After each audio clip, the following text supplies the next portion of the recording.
મોડાસાના ફેરડી ગામના દરજી સમાજના યુવક દેશ સેવા માટે નાસિક ઇન્ડિયન આર્મીમાં ટ્રેનિંગ પતાવી પોતાના વતનમાં આવતા આજે વાજતે ગાજતે ભવ્ય સ્વાગત કરાયું। મા બોમની રક્ષા માટે યુવાનોમાં અનોખો થનગનાટ હોય છે, ત્યારે હાલ દેશની સુરક્ષા એજન્સીઓ આર્મી, નેવી અને એરફોર્સમાં દેશની સેવા માટે ભરતી થવા યુવાનો ખૂબ જ ઉત્સુક હોય છે, ત્યારે મોડાસાના ફેરડી ગામે રહેતા અને દરજીકામ કરી પરિવારનું ગુજરાન ચલાવતા રોહિતભાઈ દરજીના પુત્ર યશ દરજીને શરૂઆતથી જ આર્મીમાં ભરતી થઈ દેશ સેવા માટે જોડાવાની ઈચ્છા હતી।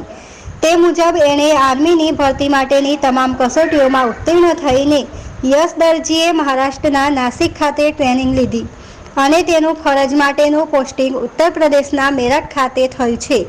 વાજતે ગાજતે આર્મીના ડ્રેસમાં સજ્જ થઈ ગ્રામજનો અને સામાજિક અગ્રણીઓની ઉપસ્થિતિમાં ભવ્ય વરઘોડો કાઢવામાં આવ્યો હતો અને ભવ્ય સ્વાગત કર્યું હતું। નિખિલ એસ દરજી, અરવલ્લી બ્યુરો ચીફ।